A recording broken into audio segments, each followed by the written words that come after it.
As pessoas amam falar sobre estado mínimo, é sério. Parece que muita gente tem um prazer quase religioso de defender as suas concepções acerca de estado mínimo. E, por sinal, eu não estou falando a palavra religioso por acaso. Daqui a pouquinho a gente fala sobre isso. Enfim, nesse maravilhoso repositório de conteúdo de qualidade que é a internet, a imensa maior parte do que se fala sobre estado mínimo não está embasada em conhecimento, está embasada em crenças e opiniões. Claro, a gente pode ficar até amanhã discutindo a diferença entre crença, opinião e conhecimento. Para simplificar, eu vou pegar um preceito epistemológico bem básico, de que conhecimento é uma crença verdadeira e justificada. Ou seja, se você acredita em uma coisa e essa coisa não é verdade, ou até calha de ser verdade, mas não tem uma justificativa sólida do porquê você acredita naquilo, o que você tem é uma crença, mas não é conhecimento. A sua opinião é um julgamento que você faz a respeito de alguma coisa. Na minha opinião, isso é bonito. Na minha opinião, isso é feio. Na minha opinião, isso é caro. Repara, é um julgamento que eu estou fazendo. Esse julgamento pode ser baseado em conhecimento, mas também pode não ser. Pode ser baseado em crenças e informações limitadas, informações erradas. Pode ser baseada nos meus valores, nos meus vieses. Enfim, a minha opinião, o meu julgamento, a minha apreciação a respeito de algo está longe de ser sinônimo de conhecimento. Então, para falar sobre estado mínimo, a minha opinião e as minhas crenças não são muito relevantes. O que é mais relevante é o conhecimento que eu tenho a respeito. Esse conhecimento precisa ser verdadeiro e justificado. E o que é que conta como uma boa justificativa? Isso, é claro, depende da área de conhecimento em que a gente está falando. O que conta como uma boa justificativa em física é diferente do que conta como uma boa justificativa em literatura, por exemplo. No caso, a gente está falando sobre conceitos de política e de economia, o que vai contar como uma justificativa válida é uma coisa muito disputada. Felizmente, tem muita gente que estuda isso de uma forma muito séria, e apesar de essas pessoas chegarem em conclusões muito diferentes a respeito de muitas coisas, eu estou entendendo aqui que grandes instituições de conhecimento, como por exemplo universidades renomadas, centros de estudo universitários renomados e instituições internacionais sólidas e respeitadas, produzem justificativas muito mais sólidas do que o fulano disse, ou eu vi no WhatsApp, ou eu li num blog. Então, dentro da minha leitura, se eu pegar dados da ONU ou estudos de Harvard, eu tenho uma justificativa mais sólida para argumentar que eu estou trabalhando com conhecimento e não com opinião, nem com crença. Então eu, que sou uma pessoa que tem muito interesse por política e economia, mas não sou um cientista político e nem um economista, eu sou um historiador, eu vou buscar grandes linhas de pensamento acadêmicas e institucionais, revisadas por pares, feitas com metodologias sérias, para embasar a minha visão.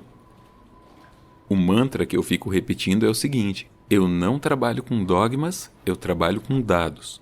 Vou buscar dados das fontes mais confiáveis possíveis e as interpretações, as leituras desses dados, embasada em gente da área, que trabalha com metodologia, revisão de pares e a chancela de instituições respeitadas.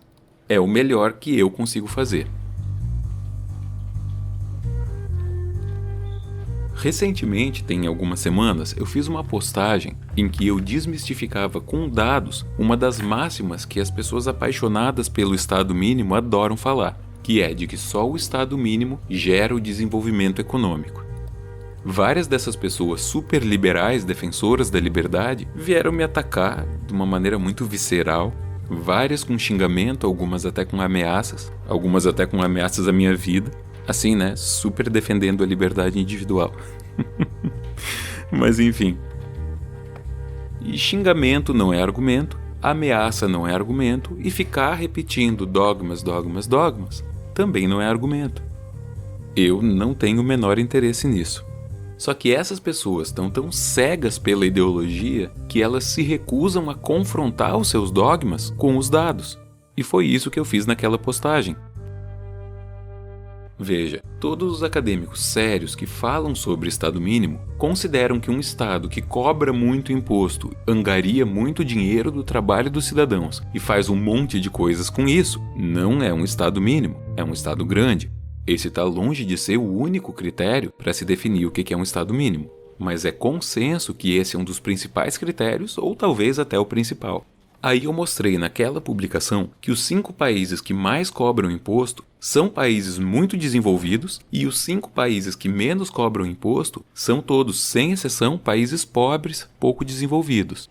É claro que mesmo o conceito de desenvolvimento é uma coisa questionável, mas sobre praticamente qualquer métrica, aqueles 5 países que mais cobram imposto, França, Finlândia, são países bem desenvolvidos e os países que menos cobram imposto, como Omã, são países pouco desenvolvidos. Portanto, se simplesmente baixar a carga tributária e reduzir a quantidade de coisas que o Estado faz pelas pessoas fosse uma fórmula do sucesso, França, Dinamarca, Bélgica, Suécia e Finlândia seriam países pobres e Kuwait, Iraque, Arábia Saudita, Nigéria e Omã seriam países ricos.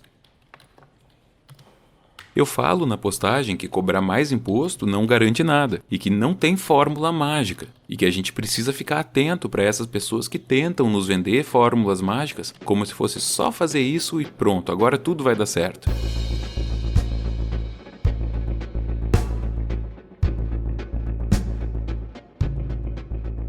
Bom, tem um livro do Douglas Adams que se chama Guia do Mochileiro das Galáxias e tem uma passagem muito legal desse livro que ele diz assim: o guia é definitivo. Se a realidade não condiz com o que está escrito no guia, a realidade é que está errada. E muitas pessoas, sem perceber, continuam repetindo seus dogmas, mesmo quando a realidade mostra para elas que esses dogmas não são tão verdadeiros assim, ou pelo menos não são tão simples assim. Mas eu realmente acredito, e isso é uma crença, não é um conhecimento, eu acredito que muitas dessas pessoas estão fazendo isso por ignorância ou fanatismo. São pessoas que estão cegas pela ideologia, mas que são pessoas que têm várias outras virtudes e que talvez possam ser desfanatizadas se alguém realmente tentar pegar essas coisas que elas defendem e ver se isso bate com a realidade. E é isso que eu resolvi fazer. Eu resolvi pegar tudo que essas pessoas estão dizendo, tirar todos os xingamentos, tirar todas as ameaças e ver se o que sobra disso consegue se sustentar quando confrontado com conhecimentos, com dados e, por falta de palavra melhor, com a realidade. Então, uma coisa que várias pessoas falaram é do Índice de Liberdade Econômica. Isso se refere a um índice criado pela Heritage Foundation que se propõe a medir a liberdade econômica dos países. Só que tem vários poréns aí.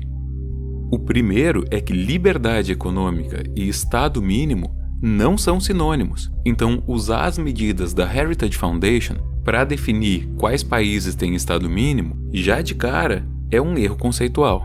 O conceito de Estado mínimo ele é baseado em ideias que vêm lá do liberalismo clássico, do Smith, do Locke, e ele vai se ressignificando aos poucos ao longo do tempo com diferentes correntes.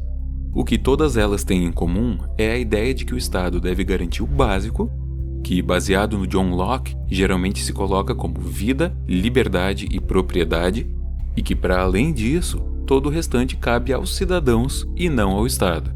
Só por isso já dá para ver que um lugar como a França, que cobra mais de 50% do dinheiro dos cidadãos em imposto, está muito longe de ser um Estado mínimo. Já o Índice de Liberdade Econômica inclui 12 pontos, dentre os quais alguns inclusive são ações do Estado, como um judiciário independente e funcional, combate à corrupção e etc. Então, usar o Índice de Liberdade Econômica para defender o Estado mínimo é uma dissonância conceitual. As duas coisas têm a ver uma com a outra, mas elas não são sinônimos. Mas mesmo que elas fossem, ainda assim, o Índice de Liberdade Econômica não seria uma boa medida. Veja, a Heritage Foundation, que faz esse índice, não é uma universidade, não é um órgão internacional como a ONU. Ela não pretende ser objetiva ou ser neutra ou qualquer coisa assim. Inclusive porque neutralidade não existe. Presta atenção, de acordo com eles mesmos, o principal interesse, foco e compromisso deles é com combater a esquerda, e defender os valores tradicionais americanos e os interesses dos Estados Unidos. O índice criado por eles reflete os interesses e valores deles, e não o que é objetivamente melhor e objetivamente funcional. O que não quer dizer que tudo que ela faz esteja errado e não tenha valor, mas que a gente precisa ter muito cuidado, e qualquer coisa feita por essa instituição vai contar como uma boa referência se ela for chancelada pelas grandes universidades, pelos grandes centros de estudo. E esse não é o caso. Tem grandes estudiosos, inclusive liberais como Jeffrey Sachs e até mesmo dentro do Instituto von Mises, que se opõem aos critérios e aos métodos de pesquisa dessa lista e que provam que os países mais bem colocados dentro dessa lista não são os que mais crescem economicamente. Veja, a China, por exemplo, é a economia que mais cresce no mundo e ela está muito mal posicionada dentro dessa lista. A maior economia do mundo, que é os Estados Unidos, não está nem entre os 25 primeiros. E tanto na lista dos países que mais cresceram economicamente nos últimos 10 anos em média, quanto na dos que mais cresceram ano passado, só tem um país em cada lista que está no top 15 da lista dos países do Índice de Liberdade Econômica. Então, assim, não importa o que você acredita, os dados são os seguintes. Primeiro, Índice de Liberdade Econômica não é sinônimo de Estado mínimo. Segundo, esse indicador é feito por uma instituição que diz na sua declaração de missão e de valores que o seu objetivo é divulgar e promover políticas liberais e de direita. É uma instituição que apoiou o Trump e até ofereceu cursos para entender o trumpismo. E mesmo dentre os liberais da academia, tem grandes nomes que se opõem diretamente a essa lista. E em terceiro lugar, mesmo que nada disso seja suficiente para você ter um pé atrás, tanto em números absolutos quanto relativo ao seu tamanho, tanto no último ano como na média dos últimos 10 anos. Qualquer lista dos países com o maior crescimento econômico tem uma intersecção minúscula com a lista dos países que vão bem nesse índice. Mas se você não quer média, mesmo que você pegar a maior economia do mundo, ou a economia que mais cresce, ou a economia que mais cresce proporcionalmente, de todas as formas, os números não batem. Agora, outro argumento que apareceu várias vezes foi o seguinte: ok, esses 5 países que mais cobram imposto, eles começaram a cobrar muito imposto e ser um estado grande depois que eles já eram ricos, mas eles enriqueceram através do estado mínimo. Então, eles geraram riqueza com o estado mínimo e agora estão distribuindo a riqueza através da atuação do Estado. Então, o estado mínimo é o que gera riqueza. Mas será mesmo? Vamos pegar o país que mais cobra impostos, que é a França. A França enriqueceu com o Estado mínimo? Quando? Na época do absolutismo monárquico era Estado mínimo? Na época da Revolução Francesa era Estado mínimo? Na época do Napoleão era Estado mínimo? Nessa época eles eram o país mais poderoso do mundo. Era Estado mínimo? O Napoleão tinha o maior império do mundo? O outro país mais poderoso do mundo, que hoje em dia também é um dos que mais cobra impostos, era a Inglaterra. O Império Britânico era o império onde o sol nunca se punha, porque não importa onde o sol estivesse batendo, tinha algum lugar lá dominado pelos britânicos. Isso é estado mínimo? Porque foi nessa época que eles enriqueceram e que criaram grande parte das estruturas que mantêm essa riqueza até hoje. Tanto a França quanto a Inglaterra enriqueceram através da colonização. E aí, é claro, vai ter quem diga, não, mas isso era naquela época, não é hoje. Tá aí, hoje em dia, o país que mais cresce economicamente do mundo é a China. A China é Estado mínimo? Em que critério que a China é Estado mínimo? Segundo quem que a China é Estado mínimo? Não é. Então, essa ideia de que o Estado mínimo enriquece e depois o governo distribui, em alguns casos ela pode ter sim um fundo de verdade, mas isso está muito longe de ser uma regra geral, tanto historicamente quanto hoje em dia. Aliás, em 2016, o Fundo Monetário Internacional, que é um órgão com um longo histórico de defender o neoliberalismo, lançou um documento dizendo que as políticas neoliberais aumentam a desigualdade e são nocivas a longo prazo. O documento, que foi assinado por economistas de ponta do FMI, dizia que, ao invés de gerar crescimento, algumas políticas neoliberais aumentaram a desigualdade, colocando em risco uma expansão duradoura. Então a ideia de que só um estado mínimo gera riqueza não é verdadeira nem aos olhos dos históricos defensores do estado mínimo. Ela não bate com os dados. Aí outro argumento que algumas pessoas trouxeram foi dizer que o Brasil cobra muito imposto e não tem um serviço público de qualidade. E a respeito disso, eu até concordo, na verdade. De fato, o Brasil tem uma carga tributária relativamente grande e a ação do Estado em relação a essa carga tributária deixa muito a desejar. Mas tem duas coisas a se considerar a respeito disso. A primeira é que essas pessoas estão pegando um caso isolado, o do Brasil, e querendo estabelecer a regra em torno desse caso isolado. Se você pegar todos os casos e achar as médias, achar as tendências, aí você começa a se aproximar de uma regra. Não é a partir de um caso que se calcula isso. A segunda coisa que é importante pensar é que essas pessoas estão argumentando contra uma coisa que eu não falei. Pelo contrário, na minha postagem e aqui nesse podcast, eu falei que simplesmente aumentar o Estado não é garantia de nada. Eu estou justamente criticando a ideia de fórmulas mágicas. Eu não estou dizendo que eu tenho a fórmula mágica e se eu tivesse, ela certamente não seria simplesmente aumentar o tamanho do Estado. Outra coisa que algumas pessoas disseram é que maior arrecadação de impostos não significa maior Estado. Isso é uma meia-verdade. Se a pessoa quis dizer que esse não é o único critério, aí tá certo, não é mesmo. Tem outros critérios e tem países que cobram menos imposto e têm um Estado mais presente de outras formas. Inclusive, várias delas péssimas, por sinal. Mas uma das principais medidas do tamanho do Estado, e talvez até a principal, é quanto esse Estado cobra de impostos, que são obrigatórios, não são facultativos e são o combustível que o Estado usa para fazer as suas coisas. Então sim, quanto mais imposto, mais Estado. Tem outros fatores que influenciam também, mas esse fator sem dúvida influencia e influencia muito.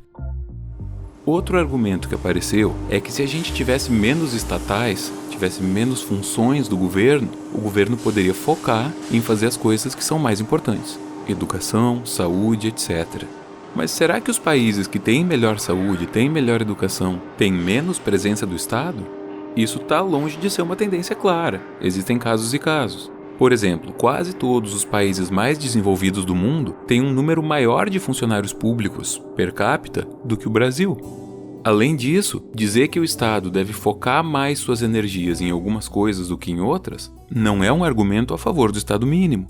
Isso não está advogando uma redução do Estado, e sim uma mudança de prioridades do Estado, o que são duas coisas diferentes. Agora, teve um cara que chama Neves Caio, suponho que o nome dele seja Caio Neves, que fez comentários enormes discordando do que eu estou dizendo e me dando argumentos opostos. E aí, cara, por mais que eu discorde do que você está dizendo, quando você acha que eu estou errado e me mostra outras perspectivas, você está me fazendo um favor.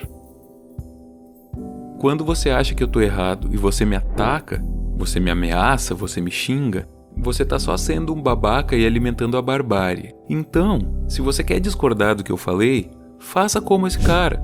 Faça como o Caio Neves. Leia o que eu escrevi e responda o que eu escrevi. Não coloca a palavra na minha boca, não agride, não ameaça. Me dá argumentos. Mesmo que eu não concorde com os argumentos, aí a gente está tendo uma discussão. Aí a gente está tendo uma argumentação produtiva. E esse é um favor que nós dois estamos fazendo um pelo outro. Ele falou várias coisas e eu vou tentar responder uma por uma porque eu acho que ele merece. Ele criticou que eu digo que não existe fórmula mágica, mas só uso esse argumento para quebrar uma narrativa do Estado mínimo, uma narrativa liberal, e que eu não uso esse argumento de que não existe fórmula mágica para quebrar outras narrativas. O assunto que eu estou debatendo é Estado mínimo, e é a respeito disso que eu estou falando. Eu posso fazer, e eu já fiz, outros conteúdos falando sobre outras situações, inclusive países de estados grandes e fortes. Então, quando você diz que no meu post sobre Estado mínimo eu estou falando sobre Estado mínimo, você não está errado, mas eu tenho as minhas prioridades e você não deve esperar que em uma postagem do Instagram eu comente todas as possíveis visões a respeito desse assunto. Dito isso, o Caio segue argumentando que o Estado não produz nada, que o Estado só toma e, quando bem intencionado, redistribui. Mas será que isso é verdade? Porque das 6 maiores empresas do mundo, 4 são estatais. E no Brasil, quais são as maiores empresas? Uma estatal e uma que nasceu como estatal. E é bom lembrar que tragédias criminosas, como o que aconteceu em Mariana, como o que aconteceu em Brumadinho, não aconteciam quando a Vale era pública. Além disso, a ideia de que produzir significa criar um produto físico não é uma ideia nada válida no século XXI. Veja, na minha área, que é a educação, quase 90% dos alunos de escola do Brasil são alunos de escolas públicas. Produzir é só fazer dinheiro? E mesmo que você esteja pensando que produzir é só fazer dinheiro, muitos dos países que mais fazem dinheiro são países que investem muito na educação. Então, seja através de empresas que dão lucro e seja através de prestar serviços necessários, o Estado produz muito sim. Quer dizer, o Estado não. Quem produz é quem trabalha. E o Estado deve ser a representação dos interesses de quem trabalha. A gente vive em uma república. Res pública significa coisa do povo, coisa das pessoas. E quando o Estado não é isso, a gente tem um problemão. O Caio Neves fala que esse tipo de discurso, que é um discurso geralmente da esquerda, acaba por vilanizar as pessoas que produzem, as pessoas que criam riqueza. E um exemplo que ele dá é o Jeff Bezos. Mas assim, cara, a riqueza toda que a Amazon cria não é criada pelo Jeff Bezos. São muitas pessoas que trabalham muito para isso. Ele não dá 80% da riqueza que ele criou. Ele fica com 20% da riqueza que os outros criaram, junto com ele. Mas sem todas essas pessoas trabalhando, ele não é nada. E se ele parar de trabalhar, sabe o que acontece? Isso já aconteceu. Ele já não é mais CEO da Amazon. E a Amazon continua crescendo. Aliás, mais ainda. Ele não é o líder, ele é o dono. Assim como o que o Estado produz não é criado pelo Estado, e sim pelas pessoas que trabalham, por exemplo, os professores ou os engenheiros da Petrobras, da mesma forma, o que a Amazon produz é produzido por essas pessoas todas que trabalham na Amazon. O Caio Neves usa um argumento muito bom para defender o Jeff Bezos, só que esse argumento não é muito bom para defender o Jeff Bezos. Na verdade, esse argumento é muito bom para defender os trabalhadores da Amazon. Ele diz o seguinte, que se você assume um risco, você deve ser recompensado por esse risco. Eu não acho que isso seja bem verdade, porque se eu resolver injetar heroína na minha veia, eu estou correndo um risco e eu não acho que eu tenho que ser recompensado por isso. Então, simplesmente correr risco por si só não é talvez um bom critério, mas correr um risco para ter uma recompensa grande e conseguir essa recompensa grande, ok, nesse caso pode ser. Mas o Jeff Bezos não está correndo nenhum risco, cara. Quando chegou a pandemia, o Jeff Bezos ficou mais e mais e mais rico em uma empresa que ele nem trabalha mais. Há algumas semanas, quando o Facebook deixou todo mundo na mão durante um dia, e para muitas pessoas isso não é importante, mas para algumas pessoas é. Algumas pessoas precisam de WhatsApp, de Face, etc. para trabalhar. Quando o Facebook deu essa patinada violenta que atrapalhou muita gente, eles perderam uma grana e sabe do que mais? O Zuckerberg continuou bilionário. Isso não afetou em nada o padrão de vida que ele leva. Ele não está correndo riscos. Quando aconteceu a pandemia, quem de fato correu risco é o trabalhador braçal, que pode ser demitido a qualquer momento e não ter o que comer. Essa pessoa está correndo risco, não o Jeff Bezos. A riqueza da Amazon depende dessas pessoas trabalhando. E isso, por sinal, não é novidade nenhuma. Eu sou da geração que se formou quando a gente estava entrando numa crise econômica gigantesca, que foi a crise de 2008. Essa crise foi causada porque muita gente estava ganhando muito dinheiro só através da especulação, sem produzir nada. E isso criou uma bolha financeira que acabou estourando. Aí lá nos Estados Unidos, empresas bilionárias e bancos e tudo mais receberam um apoio trilionário do governo, enquanto muita gente no país mais rico do mundo estava dormindo na rua e passando fome. Quem é que de fato estava produzindo riqueza e quem é que de fato estava correndo risco? Existe um conceito que se chama vulnerabilidade social. Ele se refere à exclusão social, à violação de direitos, à discriminação de indivíduos ou grupos de indivíduos. E essas pessoas estão todo dia correndo risco. Os donos do iFood não estão correndo risco. Os motoboys que entregam, e sem eles o iFood não é nada, esses caras estão se arriscando no trânsito todo dia.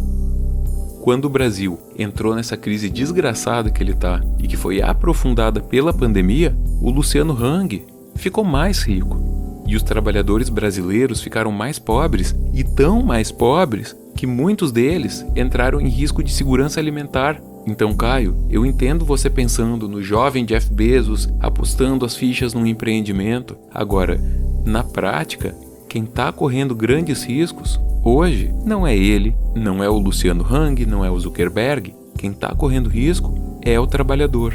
Então, se você acha que quando é necessário que uma pessoa corra riscos para que um serviço importante aconteça e gere lucro, gere bem-estar social e tudo mais, eu concordo com você. Só que eu acho que você não está percebendo quem que de fato está na mira desses riscos. Eu sou uma pessoa que está correndo risco, porque a minha profissão é uma profissão muito estressante e que é uma das profissões do mundo que tem maior índice de depressão, de ansiedade e até de tentativas de coisas mais graves que eu não quero falar aqui. Eu sou professor e sem a minha profissão, país nenhum vai para frente. Aí, durante o afastamento social, a gente teve que se reinventar e trabalhar muito mais do que estava trabalhando antes, ter mais estresse, mais incomodação. E aí quiseram que a gente voltasse para a aula presencial sem ter vacina e a gente achou, pelo nosso bem e pelo bem comum, que era melhor continuar trabalhando dobrado do que voltar sem segurança. E aí a gente foi acusado de vagabundo, que não queria trabalhar e tudo mais. E a gente se estressando horrores, trabalhando extra, sem ser pago por isso. Aí a gente volta pro presencial, sem vacina, em um espaço cheio de crianças e adolescentes que não conseguem seguir os protocolos. E eu te pergunto, quem é que está assumindo os riscos? Todo mundo acha que uma pessoa que trabalha mais e melhor, produz mais, se esforça mais, se arrisca mais, merece ser recompensada por isso. Mas aí a gente precisa levar em conta duas coisas. Em primeiro lugar, tudo, inclusive essa diferença de quem é mais recompensado, tudo tem um limite e todos os excessos vão fazer mal. E a gente está vivendo um momento de excessos extremos. E 99% da nossa sociedade está pagando um preço altíssimo por isso. E não ver isso é estar cego de ideologia. Não ver isso é se prender em dogmas e ignorar os dados. Em segundo lugar, não vamos nos iludir a respeito de quem de fato está produzindo, de quem de fato está trabalhando e quem de fato está se arriscando. Se falar no macro, falar do que acontece com camadas da sociedade, com números grandes, com dados estatísticos, não deixa isso claro, eu vou falar de mim. Eu estou correndo risco, os meus colegas estão correndo riscos e tem outras pessoas que estão correndo muito mais risco do que a gente. E ninguém está sendo remunerado por isso. Sabe, Caio Neves, foi por causa de você que eu resolvi fazer essa resposta toda. Porque eu acho que apesar de a gente ter pensamentos muito diferentes, ideias muito diferentes a respeito de algumas coisas, é muito provável que a gente tenha alguns valores muito parecidos também. Por algum motivo que eu não entendo e talvez nem você não entenda, você quis responder o que eu escrevi. E apesar de eu discordar de muita coisa que você escreveu, eu fiquei muito feliz com a sua resposta. Você, Caio, agiu como uma pessoa que discorda, como uma pessoa cujas ideias foram confrontadas.